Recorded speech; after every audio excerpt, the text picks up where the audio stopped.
I'm Dana Denha, and you're watching FYI. Beauty is in the eye of the beholder, so who are we to decide what art truly is? As artistry evolves, the University of Michigan Museum of Art, or UMMA, is diving into the past to find the beauty in the mundane.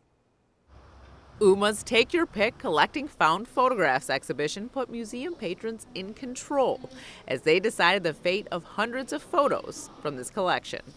It's an exhibition of 1,000 photographs that have been loaned to us from a private collector, and we've asked the public to vote for the top 250 images, which will then be acquired into our collection. We opened the show earlier this fall, and for several months the public has been able to vote on a ballot. Each ballot had 20 open slots, and each image throughout the exhibition has been tagged with a number. So it was quite simple to have the public vote. Over 100,000 votes were cast to determine the fate of 250 photos. They run the gamut of European and American mostly. They do also chronologically run from about the 1880s until the advent of digital in the early 90s.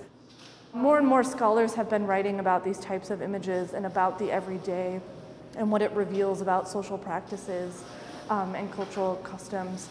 And so for museums to actually say these objects, which are typically under your bed or in your attic, are actually worth preserving is something fairly new and significant. And so this is our first kind of major foray into this genre in our own collection. Stroll through the full Take Your Pick Collecting Found Photographs exhibition now through February 23rd at UMMA. Stay tuned and we'll be back shortly with more news and information.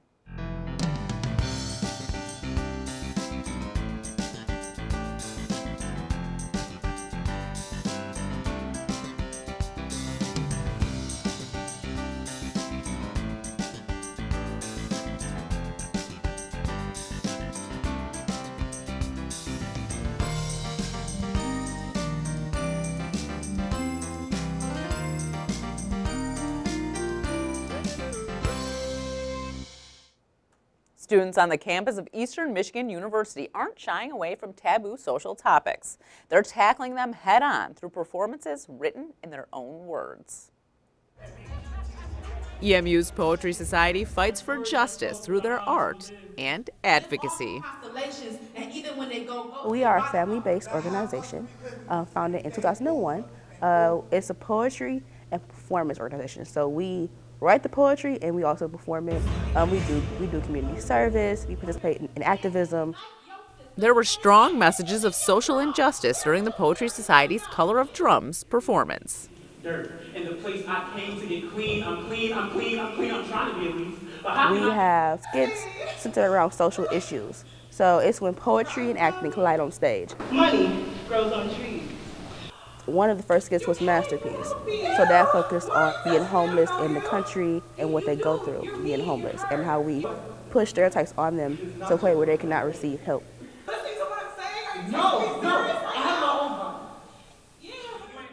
Our content is fresh and new and purposeful, but still having the audience have something to take away from our experiences. Legends never die.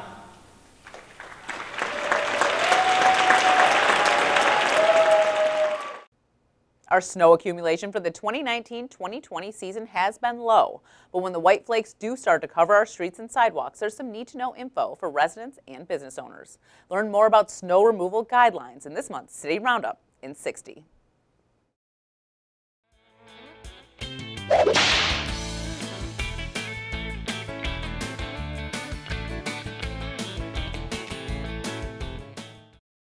Hello, my name is Robert Keller with the City of Ann Arbor. Winter means snow and ice, and that makes it hard for people to get around the city, especially pedestrians. So as a resident and business, you need to do your part and help clear your sidewalks of ice and snow. What does that mean? Well, for residents, it means any snow accumulation greater than 1 inch has to be cleared within 24 hours. If you're a business, any snow accumulation by 6 a.m. needs to be cleared by noon the same day. So help do your part, clear your adjacent sidewalks, crosswalk ramps, and any concrete bus stops that may be adjacent to your property. and help make it easier for people to get around the great city of Ann Arbor. Dance brings an energy to the room like no other. It can tell a story with no words. And for the last 4 Februaries, a local woman dedicated to telling stories about Black history has brought Beau, Monde, an anthology of Black movement in America, to the stage. Joining me is Gina Thompson, writer-director of Beau, Monde.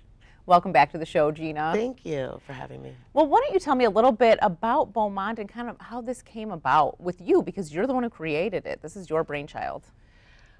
I think that I've been planning Beau, Monde for most of my life. I started throwing plays on my parents' front porch when I was 8 years old. And I actually have a friend that contacted me through Facebook who was in those plays, and she kind of triggered me about some things, you know, just different theater things, you know, like that you learn really young.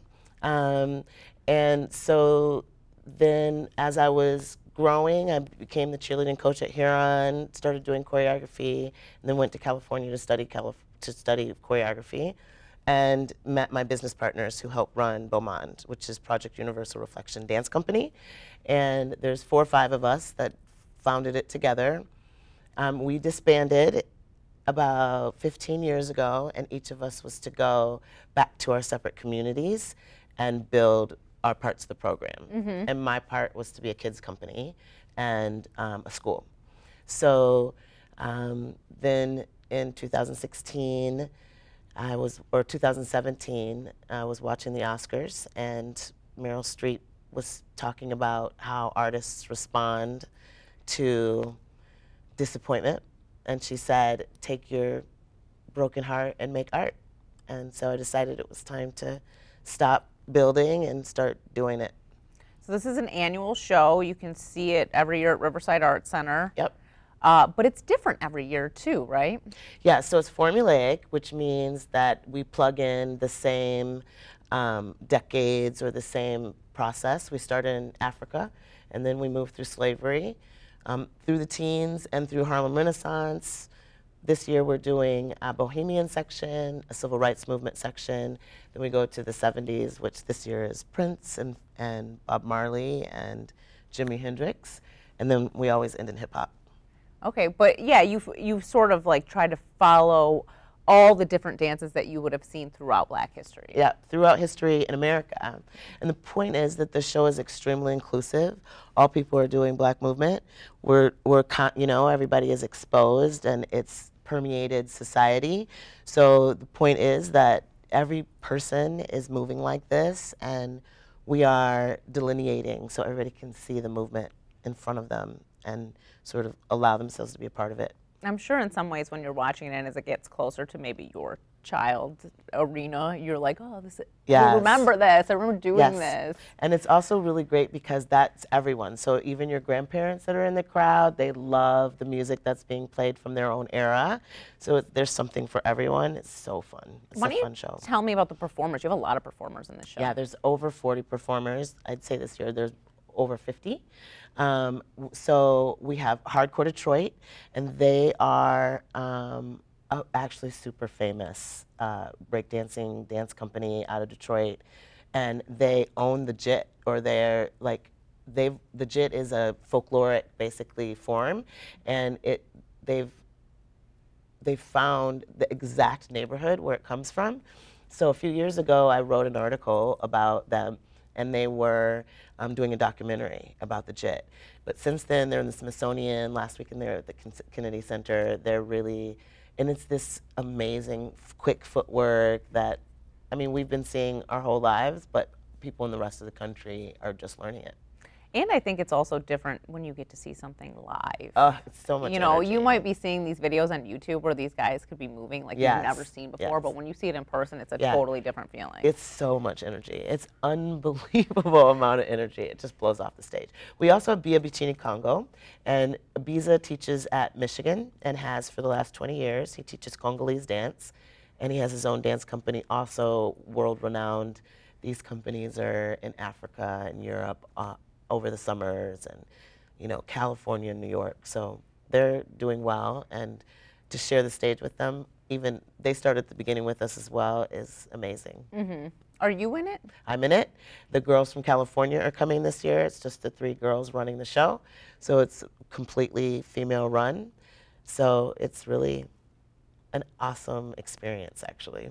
Yeah, so it's not just about, you know, obviously celebrating Black History Month. It's a great way to celebrate one day of Black history. I mean, there's one thing you could do there, but it's also about, obviously, girl power. It's girl power, and it's girl power throughout American history. So in our jazz section, which is the Harlem Renaissance, there's a heist, and the gangs are run by the females. So the female gangs are, you know, Black Panther, which one of the girls is actually a child of a Black Panther movement, and one of the girls is Asian, so we have a little dragon lady theme, and then we have myself, who's the jazz gangster, and so throughout the jazz section there's a little heist, and the crowd is like in it with us. Okay, so it's a little interactive. Yes, very interactive. Nice.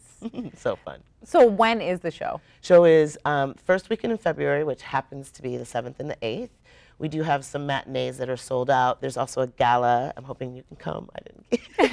There's a gala on Thursday night. It's the 6th, and that's with a lot of area, just people, special people in the room. And then the 7th and the 8th, we have 7:30 show, and on the 8th, we have a 2:30 matinee as well. So you can get your tickets now. Yes, Eventbrite has the tickets for us, and I would hurry out and get them because I mean, you're saying some shows are already sold out. yeah, so, the matinees are definitely sold out as far as the ones that are not advertised Wednesday and Thursday. We have Ipsy High Choir as well performing, which Ipsy High Choir is doing a lot in the community right now. It's amazing. I'm working with Crystal Harding, and for the last couple of years I've also worked with Lynn Settles, who does the art at Ipsy High. So they did a set for us last year, and we are representing the set this year. Nice. And why should people come? Or, I mean, and if there's anything else you'd like to add before we go, but definitely tell people why they should come check it out year after year. Well, year after year, because it's changing, right? It's a formulaic, but we always change what's happening. There's some old favorites in the show, but there's always new bodies and new information. So you're learning dance history. But at the same time, it's super inclusive. It's about all of us being, you know, on a dance floor or, you know, watching these old school dance movies. It's funny, it's fun, it's emotional, but it's also healing. We are doing it to help heal the community, and that's why we want everybody in the room. So it's about Black history, but Black history is all of us. It is, it really is. And when you think about dance, a lot of times I don't even know if you realize how much Black history is involved in most of the movements that you're making. Yeah, it's really exciting because the African company comes back on stage during the hip hop section, and we're able to sort of show overlapping that all of those dance forms, how they come together in us now. So it's a great experience. All right, Super thank fun. you, Gina. Thank you. For more on this and other programs, visit a2gov.org/CTN. Visit youtube.com/CTN Ann Arbor to see all that we have to offer, and remember to like, comment, and share. Thanks for watching, and tune in next time to FYI.